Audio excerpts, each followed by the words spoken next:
J'ai peur de finir seule car mes relations ne fonctionnent jamais.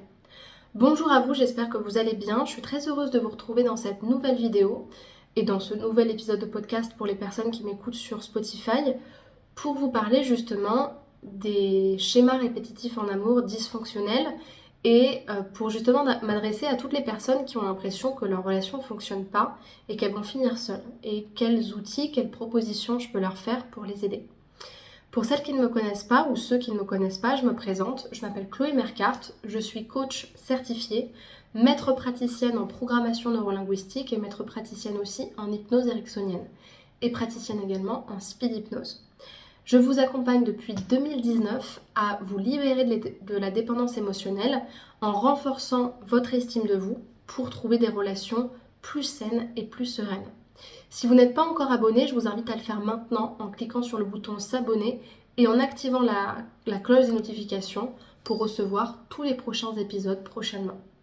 Sachez également que j'ai créé pour vous une formation offerte qui s'intitule « Incarner la femme sensationnelle, lumineuse et unique qui l'épousera » et qui vous permet à travers des outils de coaching de commencer un travail sur vous, sur votre estime de vous et sur vos relations. Pour la télécharger, cliquez sur la description, dans le deuxième lien proposé, remplissez le formulaire et vous la recevrez directement par mail. La première chose que j'ai envie de vous dire dans cette situation, c'est d'aller regarder ce qui se joue en vous dans vos relations. Les relations que vous vivez sont le miroir et le reflet de ce qui se passe en vous et de ce qui ne va pas en vous. Les relations, au fond, c'est jamais le problème. Parce que les relations, qu'est-ce que c'est ? C'est l'alliance de deux personnes, la rencontre de deux inconscients qui se rencontrent, avec leur héritage familial, leur estime d'elles-mêmes, ce qu'elles ont appris de par leur éducation, leur enfance. En fait, finalement, ce sont deux enfants qui se rencontrent, deux inconscients, deux enfants intérieurs qui se rencontrent avec leurs insécurités, leurs envies, leurs fantasmes, leurs croyances. Et quand il y a tout le temps la même chose qui se passe avec la même personne, ça ne veut pas dire que les autres n'ont pas leur responsabilité, mais ça veut dire qu'il y a quelque chose qui est en train de se jouer. Ce qu'on appelle un schéma répétitif. Il y a un schéma qui se met en place. Et ce schéma, il a été appris par votre inconscient de par le passé. Sauf que tant que vous n'en avez pas conscience et que vous n'avez pas conscience de ce qui ne va pas et de la manière de mettre un terme à ce schéma-là, vous allez continuer longtemps. Et le problème, c'est que quand vous ne regardez pas ce qui se passe à l'intérieur de vous dans vos relations, vous ne pouvez pas avancer parce que vous n'avez pas de feedback, vous n'avez pas d'apprentissage. Sans feedback, sans apprentissage, pas d'évolution et pas de changement. Vos relations vous enseignent ce qui doit être travaillé.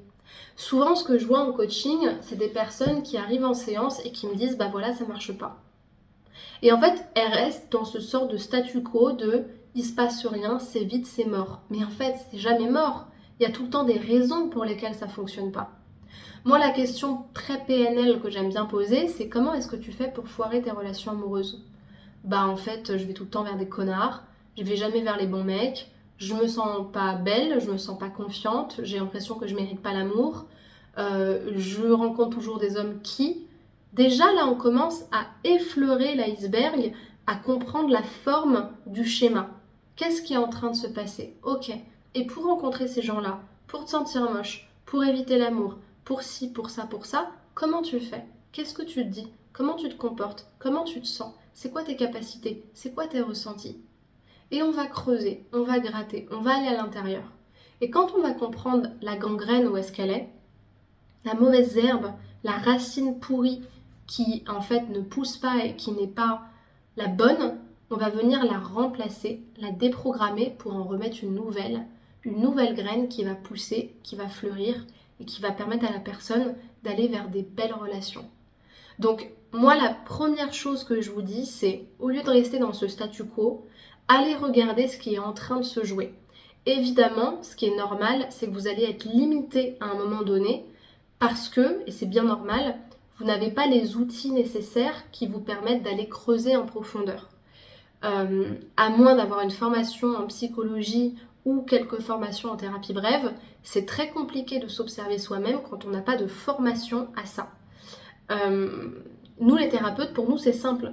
Et des fois, on pose des questions aux clients, ils nous regardent comme ça en mode mais c'est quoi cette question? Parce qu'en fait, on a une habitude d'aller explorer justement l'inconscient et ce qui se passe à l'intérieur de la personne.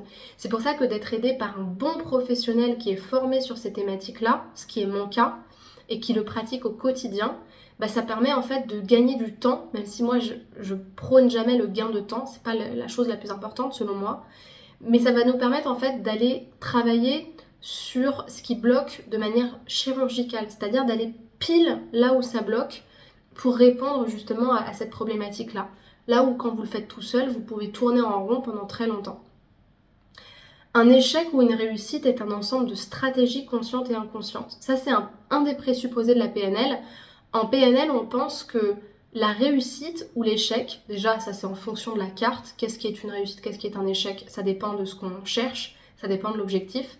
Mais globalement, une personne qui est heureuse en couple et une personne qui est malheureuse toute seule, c'est simplement l'amas de stratégies conscientes et inconscientes de la personne. Je donne un exemple tout bête. Qu'est-ce qui fait qu'une personne réussit à prendre la parole en public là où une autre se cache, elle n'arrive pas? C'est que la personne qui réussit à prendre la parole en public, elle se sent compétente, elle connaît son sujet, elle a appris des clés de communication qui lui permettent de dominer la salle et de pouvoir prendre le lead.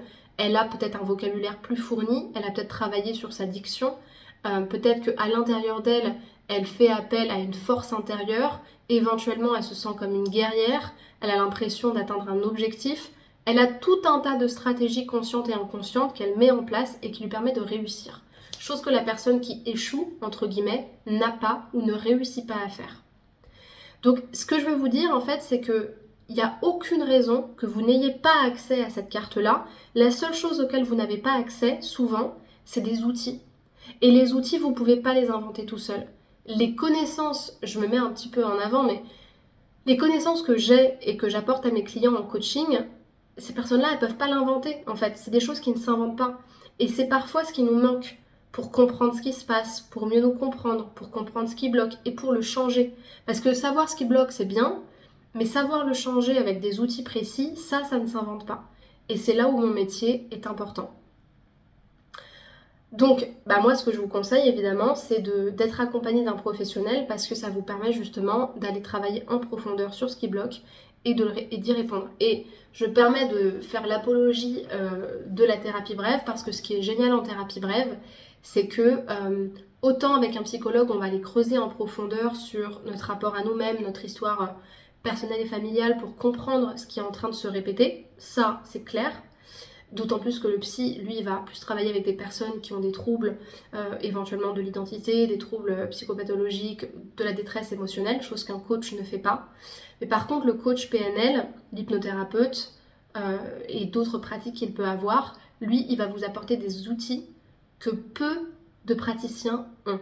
Et c'est ça la magie de la thérapie brève. Vous pourrez demander aux personnes qui ont fait des coachings avec moi, je me jette des fleurs, mais franchement, c'est ça qui est hyper exceptionnel. C'est qu'en thérapie brève, on est formé à transformer la personne. On lui donne des outils qui sont novateurs, qui sont puissants, qui lui redonnent le pouvoir et qui ouvrent un champ des possibles que jamais on ne trouve dans d'autres formes de thérapie, à mon sens. Et ça, c'est exceptionnel. Et quand vous ne l'avez pas fait, vous ne pouvez pas vous imaginer à quel point ça peut vous permettre de changer plus rapidement que ce que vous pensez. Donc si vous êtes intéressé à travailler avec moi, en savoir plus sur ma pratique, je vous invite à cliquer dans le premier lien en description.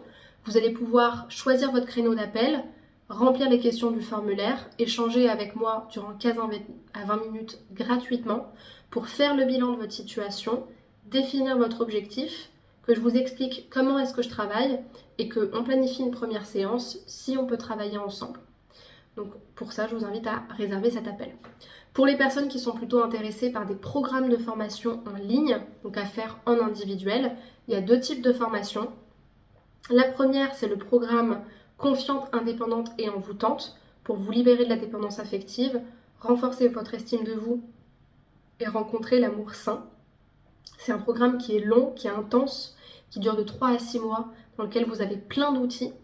Alors que les autres programmes, ce sont des petits programmes. C'est-à-dire que l'objectif, c'est de travailler sur des thématiques précises pour commencer à travailler sur vous avec des outils efficaces qui durent quelques heures ou quelques jours sans vous ruiner, donc avec des sommes très accessibles entre 22 et 66 euros. Tout est en description, regardez ce qui vous correspond et choisissez en fonction.